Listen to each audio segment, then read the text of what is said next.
Welcome back.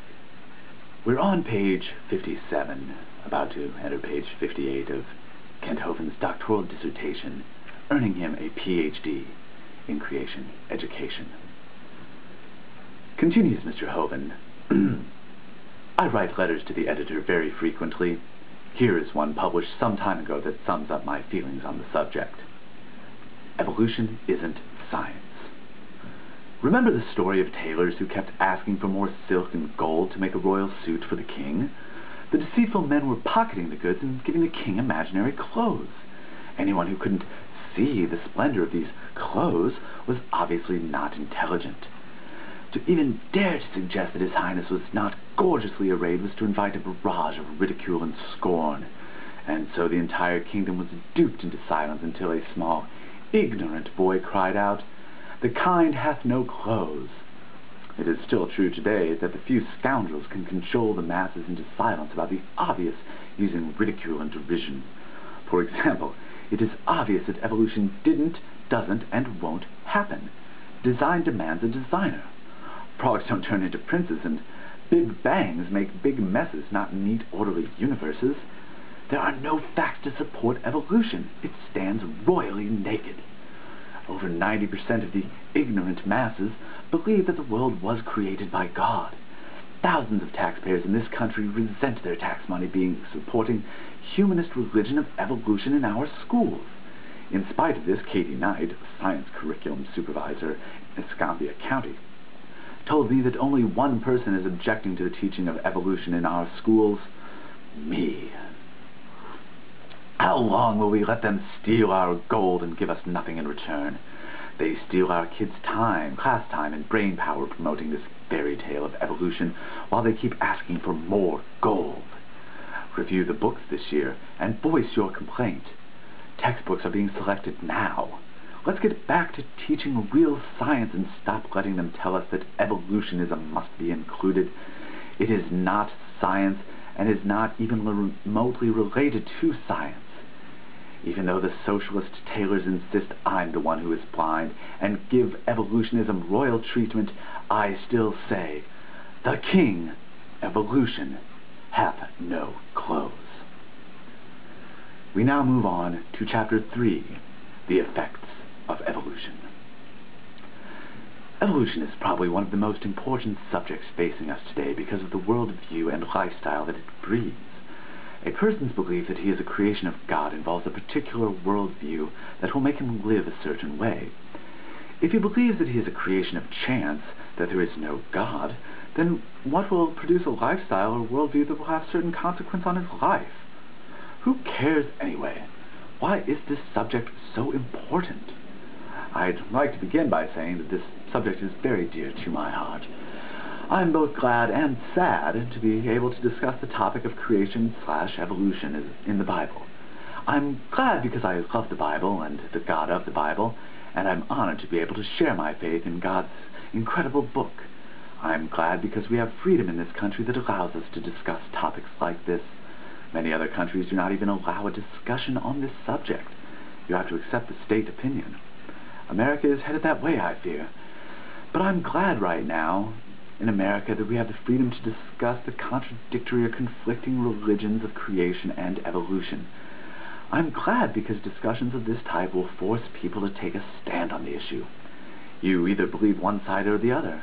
There is no middle ground in this case. But I am very sad because many other countries don't allow this type of discussion on creation and evolution.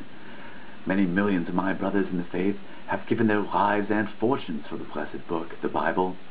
I'm sad because it looks like many more will have to do the same in the next few years, the way things are going.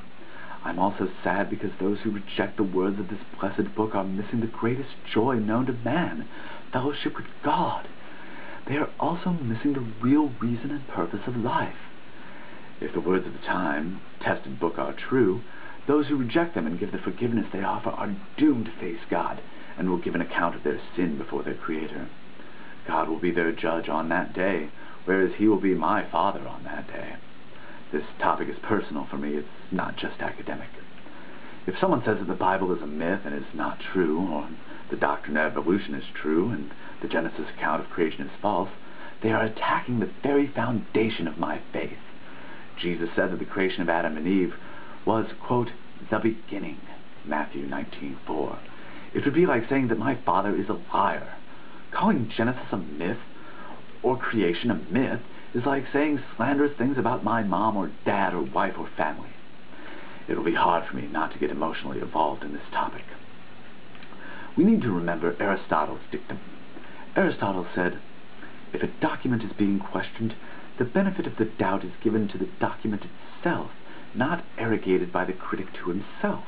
One must listen to the claims of the document under analysis and not assume fraud or error unless the author disqualifies himself by contradictions or known factual inerrancies.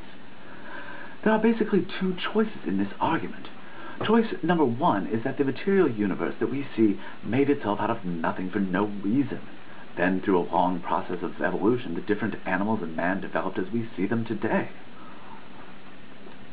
Choice number two is that there is an infinite, all-powerful, all-wise God who created this universe that we see for some special reasons. There are those who try to make a middle ground position called theistic evolution. This says that God created the matter and helped evolution along at critical points like the origin of life and things like that. That is an indefensible position. The choices are either the universe made itself or God made it. Both are in the realm of religion. People that believe in evolution want to make you think what they believe is a scientific fact. Nothing could be farther from the truth. These people are either extremely optimistic or just bold-faced liars. Evolution is not a scientific fact. It actually is not even a good theory. It is just a hypothesis. Actually, if evolution fits into the realm of religion, Webster's definition of religion says, quote, belief in a divine or superhuman power to be obeyed and worshipped as the creator and ruler of the universe. End quote. If this process of evolution created and rules the universe, then that is the superhuman power that the evolutionists worship. Many people down through the years have admitted that evolution is just a religion. Some still won't today because they don't understand the subject.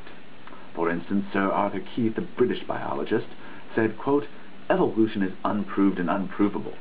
We believe it because only alternative is special creation, and that is unthinkable.